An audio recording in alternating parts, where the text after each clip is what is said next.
Good luck, Coach Scott Burrell. As Kurt says, Dakich is on the line.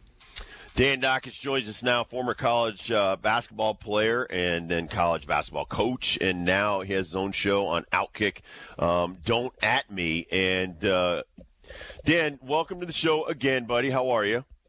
Hey, I'm great, Dibs. Nice to talk to you, my friend. Hey, so we've got three teams at the top of college basketball right now: Houston, UConn, and Purdue. You see a lot of Purdue. I'm sure a lot of Houston and UConn. Your thoughts on the three of them, and who do you think could be in the Final Four, maybe even in the championship in March? Man, I think all three could be. I love all three of those teams. I do. I think that Purdue. I think people, rightfully so, are like, hey, man, I don't know about Purdue. They always let you down. This is a grown-up Purdue team, as weird as that may sound. They're not the team they were last year with freshman guards. These guys are pretty good, and they're playing well. And the key to Purdue is whether they can make shots. I love Dibs. I love this kid Shed at Houston. Like, it's one of those deals where it's like, damn. Like, I would follow that guy, and I don't want to follow nobody. Like, I'm like, man, that dude is a badass. And you know what? Sampson the only problem with Calvin Sampson, I worked for him for a year, was he doesn't really, really give a rat's about offense. And that offense can get stuck a little bit, then he gets bailed out by Shed. And if you're going to play games, I've always said this, if you're going to play under 65, if you're going to play games in 65 or less points, then you open yourself up to get beat by a lot of teams. If you can get to 75 or more, there are very few teams that can do that against a good team. So I'm anxious to see what happens. But those three teams, I agree with you. They have separated themselves. UConn is terrific. Here's what I love about UConn. Danny Hurley's a madman. Like, he's crazy. He's screaming. He's yelling. He's old school. But nobody leaves the program. Like, everybody loves the program. They love what he's doing, which is something that I can relate to, having been, with the late Coach Knight for so many years. It was our thing. That's it. It's our thing. Yep. I don't want to hear about any, nonsense. And that's how Danny Hurley goes about the business. I think it's great. I do. Teach us a little bit about the bubble of the Big Ten. We know Purdue's great. Illinois took them pretty deep a couple of nights ago. They're great. But Nebraska, Northwestern, Iowa on the bubble. What about some of these middle-of-the-road teams in the Big Ten? Yeah, I think they stink. I'm not going to lie. I do. I'm looking at the Big Ten, and I'm like, I've been following this stuff a long time in this league. And this is the worst I've seen it. And I'll tell you why. There's no pros. There's no pros in this league. Edey's a pro. All right, fine. Coleman Hawkins is a kid at Illinois. Yeah, he's a pro, but he's one of those dudes that's, like, good enough to get you fired. Like, he's a goofy dude. There just are no pros. It's well-coached. It's hard-nosed, all that kind of happy horse bleep. But there's no pros. And the basketball, the skill level is okay. The athletic ability is okay. But those teams that you mentioned, I'll tell you one, but I don't trust them, is Iowa. Iowa's scoring. Like, what I just said about got to get over 65 or whatever, they're scoring. The most talented of those teams is Illinois. But, if I'm my friend Tim Belcher told me a great story about when he was on the Dodgers and Kirk Gibson came into the clubhouse, changed the entire freaking mentality of the Dodgers. Just because he was a badass and everybody had to follow along or he was going to kick your ass.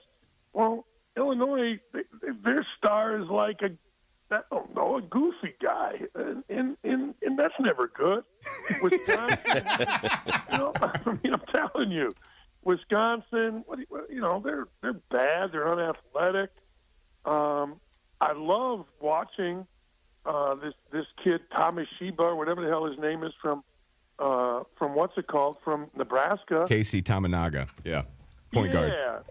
Yeah, he's great to watch. He's fantastic. But I don't know. Are you really going to buy into him? I don't know. I just don't think they're very good. I don't think the league's very good. Talking to Dan Dakich from Outkick the Coverage and Don't At Me is his show. I wanted to ask you about some of the other teams, especially from the Big East. Marquette gave UConn a run last night, even without one of their best players. Creighton has defeated them. They made 14 threes in that game.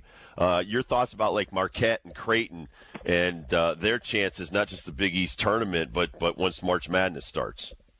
You know, Dibs, it's like anything else. Tyler Kolek of Marquette, if he's not going to play, then Marquette's so well coached, and they're going to play hard. They're going to cause all kind of problems for an opponent. But if their best player is not going to play, then they're going to get beat, fairly early. If he's back for the tournament, not the Big East tournament, but the NCAA tournament, then I think they got a real chance to go to the Final Four. I do. I watched them all year long. I've talked to Shaka, and they're just really good. I love their team. I love the fact that they play in the middle of the court. They play with a big that can handle the ball, pass the ball, get the ball to people, kind of a point center. Creighton, to me, is, you know what? They're like the absolute modern college basketball team, and it's like almost an experiment to see how far they can go because they shoot the ball, they pass the ball, they whip the ball around. Their offense is faster than your defense. And what happens is sometimes you're just hoping they miss. And to what you mentioned about UConn, they hit 14 threes. Well, I'd watched the game before UConn, and that was at Butler. And Butler's well coached, but Butler could not catch up to the ball. And they kicked Butler's you-know-what. And I look at them and I go, wait a second. When they're playing well, and then I watched them against St. John's, and St. John's just stymied them because of quickness. When they're playing well, it isn't a matter of you can defend them. It's a matter of if they're going to miss. And, excuse me, that's interesting to me because they could shoot their way into a Final Four, or if they face a team that's got real quickness and can get under them a little bit, they could lose in the first or second round. They're fun to watch, and they're going to be fun to see how they do in the tournament. Really fun. One of my favorite players in the country is over there in Terre Haute, Sycamores. Hopefully the Indiana State Sycamores get in because I love watching me some Robbie Avila. Have you dove into this guy? And if you have, what's your scouting report on Robbie Avila? No, you got to understand. My son's assistant coach at Illinois State, so I am all about the Missouri Valley. I'm crushed that I'm not driving to St. Louis tonight. If the Redbirds win, my fat ass is going to be sitting there with a box of popcorn watching great time at Illinois State. Hey, it's the best nickname ever. Kareem Abdul-Jabbar. I know, that's great. Cream, right? He's a point center. I talk to their coach all the time, and you know what? They trust this kid. Like, most guys are point guards, but they give him the ball. They let him make decisions. He shoots it. He obviously looks unathletic. I know that, but he's way more athletic. But he's brilliant. He's got like a PhD in basketball. He always makes the right play. Yeah. And you know what? They got dudes, man. Like, I'm very proud to say that they got to rank 23rd in the country. And Illinois State went in there the next night and beat them by 13. I know. But here's what happened. They missed 33s. They shot 8 for 38. And I told my son, great defense, son. Unbelievable. Look at you guys. You forced them to miss 33s. And he goes, hey, Dad, you watch the game? I go, yeah. He goes, how many of those misses were wide open? I go, about 28 of them. That's all right.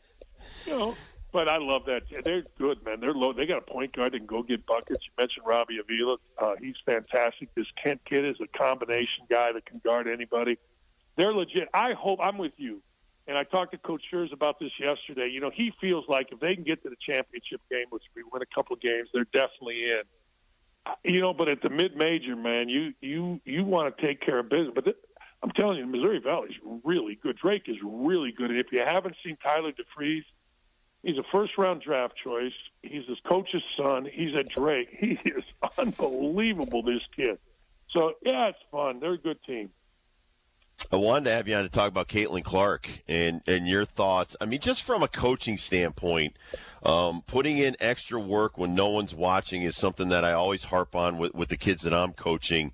And I see it with Paige Beckers, and we hear it all the time. She's in the gym by herself with the machine that feeds the ball back to you when you're making shots and things like that. But, as far as what she's done for women's basketball and for young women, including my 13-year-old daughter, where now girls are, from Connecticut following Paige Beckers, following Caitlin Clark, Angel Reese, just how that's changed the game for the next generation. Dibbs, I always said this. My son was lucky enough to be a walk-on at Michigan and a scholarship player at Ohio State. I played at Indiana, and I worked 1,000 times harder than my son did. But because of the way the game changed, he could do things with the basketball that I could never do because you have to be able to dribble. He had a three-point line. I did not. He could shoot it from deeper. And to that point, as you moved on, okay, that's that. Then all of a sudden, here comes Steph Curry. And Steph Curry's shooting it way deeper. Now, all of a sudden, little boys are shooting it way deeper, and it's not a bad shot anymore. And I'm telling you, that's what I see out of Caitlin Clark. She's changing the game like the evolution. When I played, everybody guarded inside. It was inside out. When my son played, it was the dribble. It was shoot the three.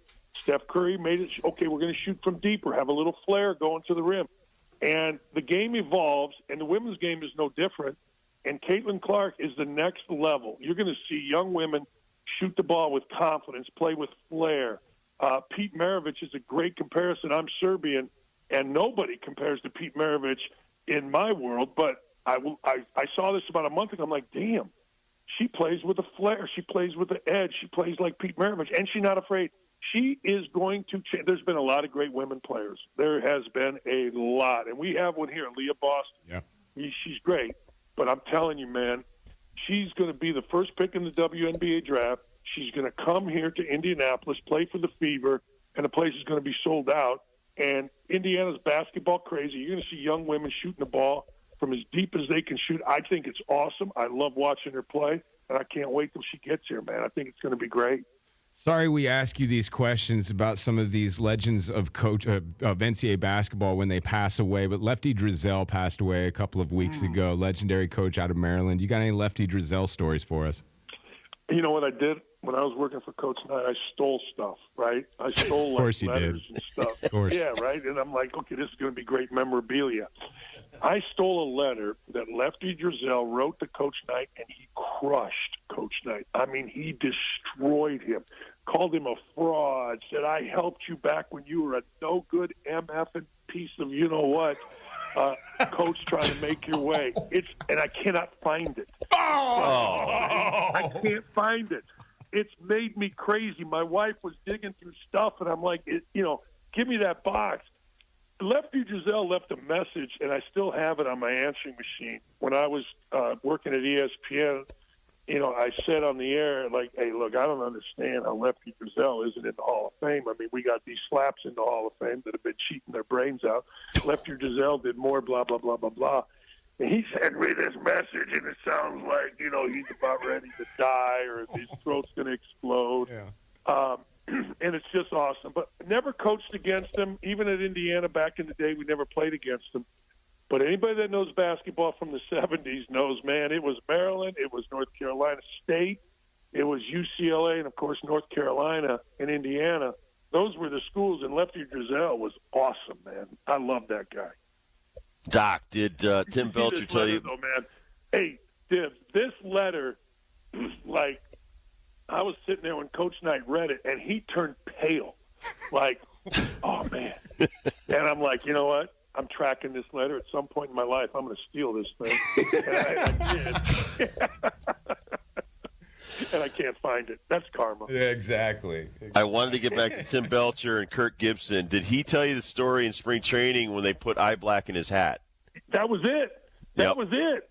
That was the story. And Belch said, hey, man, Gibson left the field, came into the clubhouse, and said, you mother blank, and you guys want to jack around. Yeah, that's the exact story right there, Dibs. So I heard one that Sparky Anderson took him out of a spring training game, and Gibby jacked up Sparky against the wall and said, don't ever embarrass me like that again, because I guess he was in the on-deck circle, and nearly killed Sparky Anderson. And I believe it to be true.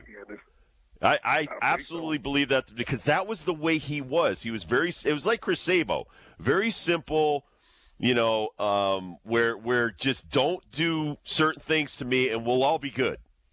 And so the eye black, I don't know if Ben's heard this story, so I'll tell it for our listening audience. And Ben, they play pranks on everybody. They put eye black in your hat. They put hot stuff in your jock. They do all this other kind of stuff. And they did it to Kirk his first year in spring training with the Dodgers.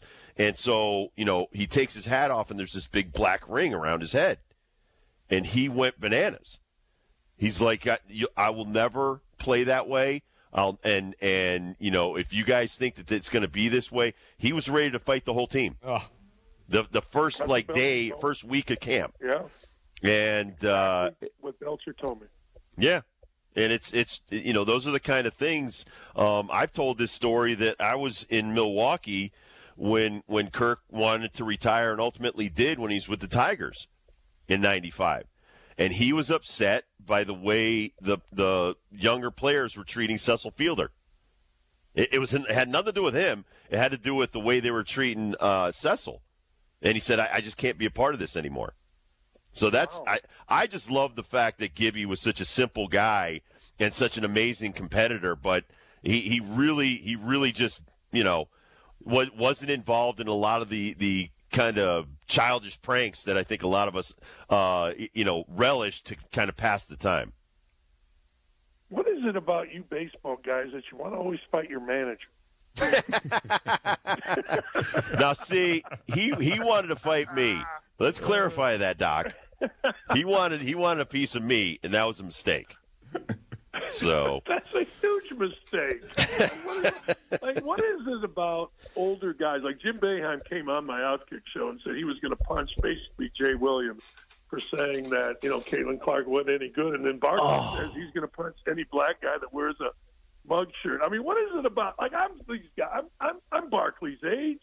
We're not fighting nobody. My wife said to me one time when I got heated, she goes, "Hey Dan, I'm sure you were tough in your day, but this ain't that day. So shut the hell up." And I'm like, "Yeah, you're probably right." That's me. Like, that's me right now. Huh? That's me right now at 60. I'm not fighting. No. I might throw one punch and my hand might break. No. Oh, that's funny. But that's the exact story that Tim Belcher, who's a good friend of mine, he told me. He said, look, he came in and he was not having it. And he said, I tell you what, I've never seen a clubhouse change in one moment or 1 5-minute moment than it did. And they won the World Series. All right, I'll tell you a quick Tim Belcher story. So he was with us on the Reds after the Dodgers traded him and Mariano Duncan to our team. And he got blown up, knocked out before the 5th inning. And he was so livid, he left. But not before he left like 20 answers to all the obvious questions the reporters would ask him. He left it hanging in his locker. So at least they could do their job, hit their deadlines, and stuff. I thought it was one of the most amazing things I've ever seen because, we blow off the media all the time when we're upset because we're childish. But he was man enough at least to answer all these questions for them so that they'd have something for their story the next day on how badly he pitched. That's pretty good. You know what he did to me? He got me tickets to a game in Riverfront, and he knew me, and he knew I'm coming with my clown buddies who he would hang out with. He leaves me tickets, or he leaves us like 4 tickets, and he puts a note in there.